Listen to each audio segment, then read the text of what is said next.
Hello केसरिया विधानसभा वासियों, कैसे हैं आप लोग। उम्मीद करते हैं आप स्वस्थ होंगे और मस्त होंगे। आज हम लोग अपने विधानसभा का एक विशेष विश्लेषण लेकर आए हैं जिसमें बात करेंगे कौन बनेगा विधायक। और 2025 का इस सबसे बेहतरीन वीडियो होगा जिसमें आप जान पाइएगा कि मेरे विधानसभा में किस जाति का क्या परसेंटेज है। तो बने रहिएगा वीडियो के लास्ट तक, क्योंकि ये वीडियो बहुत इंपॉर्टेंट होगा आपके नॉलेज के लिए भी।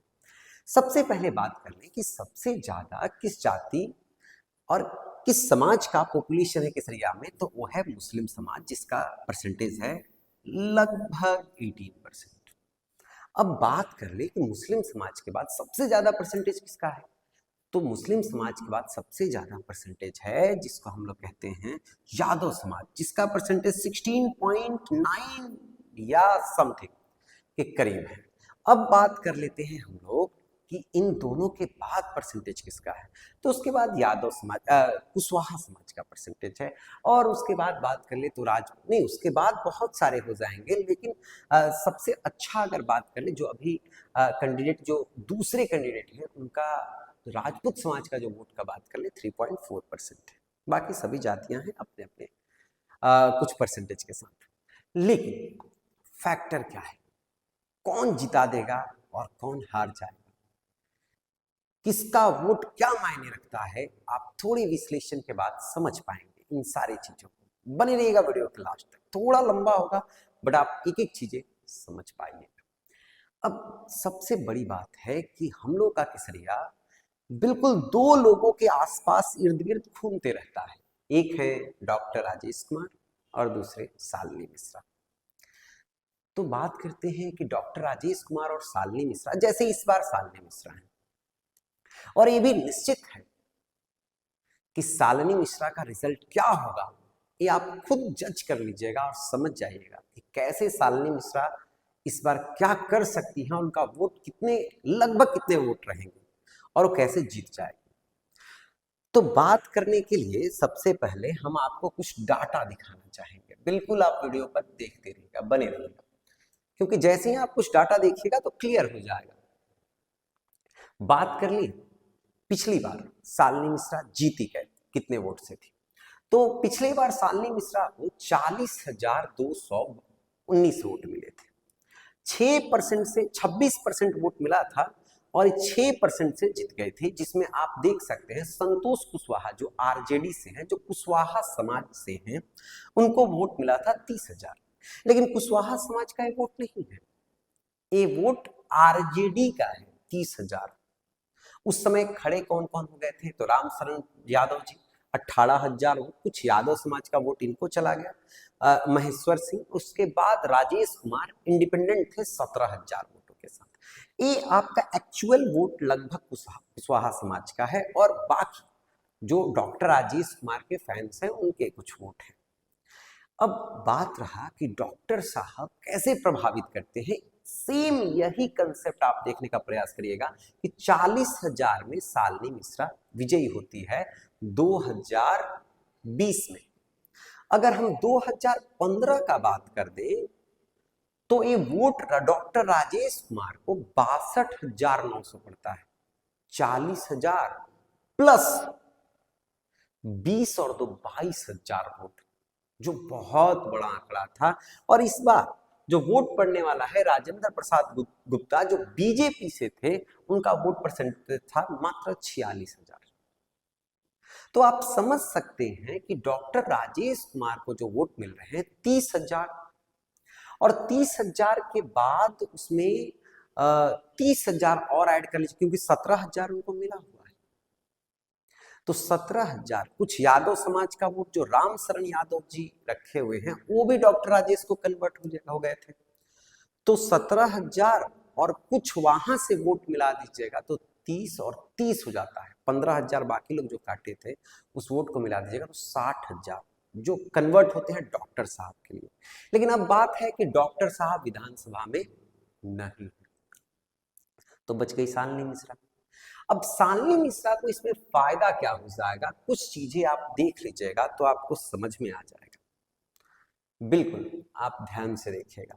सबसे पहला ये मुस्लिम परसेंटेज जो वोट है 30,000 वोट है मुस्लिम का, मुस्लिम भाई लोगों का 30,000 वोट है, जो इसके पिछले बार लगभग ये 30,000 वोट लगभग, अभी आपको दिखाए हैं डाटा, आप जस्ट देख सकते हैं असेंबली में 30,992 वोट, उसमें कुछ परसेंटेज यादव लोग भी दिए हैं, लेकिन 30,000 वोट आरजेडी को मिल रहा है। और वोट कितने हैं आपके? तो वोट है 30,000 मुस्लिम भाई लोगों के, और 30,000 मिल रहे हैं। कन्वर्ट मतलब बहुत बेहतरीन ढंग से कन्वर्ट हो गए। अब हम बात कर रहे हैं तो इस बार क्या होने वाले हैं, सबसे दिलचस्प बातें। तो दिलचस्प बात यह है कि अब डॉक्टर राजेश कुमार मैदान में नहीं, बची शालिनी मिश्रा और बच गए वरुण विजय। तो इसमें से विजेता कौन होगा, शालिनी मिश्रा या वरुण विजय? अब तो डॉक्टर राजेश कुमार नहीं है। तो कुशवाहा समाज जनरली, जो आप समझ सकते हैं, कुशवाहा समाज जो वोट है वो बीजेपी का है। 11.7% वोट बीजेपी का है। जो डॉक्टर वोट बैंक के अनुसार 100% कुशवाहा समाज वोट बीजेपी का है। जो डॉक्टर राजेश कुमार के कारण डॉक्टर राजेश आरजेडी में चला जाता है। लेकिन अब जब डॉक्टर राजेश कुमार मैदान में नहीं है तो यह 11.7% वोट में 80% वोट से 90% वोट बीजेपी में कन्वर्ट हो जाएंगे। बच गया मुस्लिम वोट। तो मुस्लिम वोट को अच्छा से संभाल देने के लिए हमारा जन सुराज, जो बीजेपी की एक टीम की तरह ही है, उसके लिए पप्पू खान को खड़ा कराई है, जिसमें मैदान में वो भी है जो मुस्लिम वोटों को कुछ परसेंट डैमेज कर देंगे, जिससे आरजेडी या महागठबंधन से आए हुए कैंडिडेट को ये 11% वोट नहीं मिलेंगे और ना ही यहाँ 18% वोट मिलेंगे। अब बाकी रह गया यादव समाज का वोट। तो यादव समाज का वोट तो मिल जाएगा, नहीं नहीं, ऐसा नहीं सोचिए। इसमें एक और फैक्टर है, राम शरण यादव जी। राम शरण यादव जी को आप छोटे में मत आंकिए, क्योंकि इसके पिछली बार वो 18,000 वोट ले लिए थे। तो इस बार वो यादव समाज का वोट लेने के लिए राम शरण यादव जी बिल्कुल मौजूद है, और मुस्लिम समाज का वोट ले लेने के लिए पप्पू खां जी मौजूद है। कुशवाहा समाज ऑलरेडी आपका कन्वर्ट हो चुका है आरजेडी में, क्योंकि वो वोट बैंक आरजेडी का नहीं है, वो डॉक्टर राजेश कुमार की वजह से आरजेडी का वोट बैंक था, लेकिन अब वो आरजेडी में नहीं है। अब बात रह गया आपका राजपूत समाज। तो राजपूत समाज ऐसे भी बुद्धिजीवी समाज है, उसका 100% वोट वीआईपी में नहीं जा सकता है, उसमें 50-50 या अगर आप कह दे तो 70-30% वोट, तो 3.4% का 30% बहुत कम हो जाता है। तो चुनाव मैदान में अगर बात कर ले हम लोग इस आंकड़े के अनुसार, कुर्मी समाज का वोट, तो कुर्मी समाज का वोट तो बिल्कुल नीतीश कुमार के लिए है। बात कर ले उसके बाद अपर कास्ट का, तो upper caste generally vote bank है बीजेपी का, जो जेडीयू के साथ चला जाएगा। तो अपर कास्ट जेडीयू के साथ चला जाएगा। भूमिहार ब्राह्मण, ये दोनों वोट बीजेपी के कोर वोटर्स है, ये भी आपको बीजेपी और जेडीयू के साथ चले जाएंगे। कायस्थ समाज, तो इसका परसेंटेज बहुत कम है, लेकिन ये भी बीजेपी का कोर वोट है जो बीजेपी को चला जाएगा। राजपूत समाज तो समझा ही चुके, 11% कुशवाहा, ये भी आपका कुर्मी समाज। और बात रह गया एसटी-एससी वोट। तो एसटी-एससी वोट में नीतीश कुमार जी का कार्य जो बहुत ही सराहनीय है, उसको देखते हुए, और जब 10,000 लास्ट का नीति जो आया है उसको देखते हुए, एसटी-एससी समाज का वोट मैक्सिमम जेडीयू को चला जाएगा। और यही कारण है कि जेडीयू आराम से केसरिया असेंबली से चुनाव इस बार जीत जाएगा। बिल्कुल इस बात को आप लिख लें। और राजेश कुमार का टिकट का कटना सिर्फ केसरिया विधानसभा को प्रभावित नहीं करेगा, एक कल्याणपुर भी प्रभावित कर देगा और पिपरा भी प्रभावित कर देगा। क्योंकि आपको याद होगा पिपरा विधानसभा में एमपी चुनाव में डॉक्टर राजेश कुमार बहुत अच्छी टक्कर दे पाए थे राधा मोहन सिंह को, क्योंकि वहां कुशवाहा समाज ज्यादा है। और श्याम बाबू प्रसाद यादव जी वहां से खड़े हैं बीजेपी से, तो यादव समाज का वोट और प्लस कुशवाहा वहां पर मिलकर पिपरा विधानसभा से भी जीत किसका हो जाएगा? श्याम बाबू प्रसाद जी का।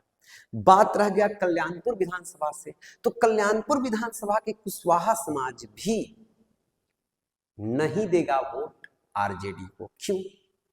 इसका वजह है कि लोगों को लग रहा है कि जो डॉक्टर राजेश का टिकट कटा है वो मनोज यादव की वजह से कटा है। लोगों को लग रहा है ऐसा। तो जब लोगों को ऐसा लग रहा है कि उनकी वजह से कट गया है टिकट डॉक्टर राजेश कुमार का, तो कुशवाहा समाज का वोट वहां भी सचिंदर प्रसाद सिंह को चला जाएगा। तो सचिंदर प्रसाद सिंह जीत जाएंगे आपको कल्याणपुर। ये मेरा मत नहीं, ये लोगों का एक अनुमान है। और ये बात भी हम कह रहे हैं कि आपको अगर इस पर थोड़ा भी डाउट हो तो एक कॉपी और पेन लेकर बैठ जाइए और रिजल्ट के दिन देख लीजिएगा। जेडीयू से यहां शालिनी मिश्रा जीत जाएगी। बात रह गया कल्याणपुर से, तो कल्याणपुर से सचिंदर प्रसाद सिंह जीत जाएंगे या बहुत क्लोज टक्कर देंगे वो। और उसके बाद बात रह गया पिपरा विधानसभा से, तो उसमें आपका बहुत क्लियर है कि वहां से जो वोट हो जाएगा, अगर पिपरा विधानसभा की बात मान ले तो श्याम बाबू प्रसाद जी जीत जाएंगे। तो बिल्कुल एक क्लियर कंसेप्ट है। और एक टिकट कटने की वजह से डॉक्टर राजेश कुमार के, कुशवाहा समाज के डाइवर्ट होने की वजह से, जो कुशवाहा वोट डाइवर्ट हुआ उसके वजह से ये तीनों सीट खतरे में आ गया है। और महागठबंधन इस बार बहुत अच्छा से चंपारण में डैमेज हो जाएगा। सिर्फ एक सीट सही से मैनेज ना कर पाने की वजह से। और जो तो इस तरह से शालिनी मिश्रा केसरिया विधानसभा, कल्याणपुर विधानसभा से मनोज यादव नहीं सचिंदर प्रसाद सिंह जीत जाएंगे, और पिपरा से श्याम बाबू प्रसाद। बस एक गलत सीट बंटवारे की वजह से, और महागठबंधन का सपना ही रह जाता। तेजस्वी यादव अगर खुद दिमाग से बांटते तो ये तीनों सीट लगभग उनके आसपास होता। तो मिलते हैं, और आपको विश्लेषण कैसा लगा पूरे विश्लेषण देखने के बाद कमेंट कीजिएगा। Thank you.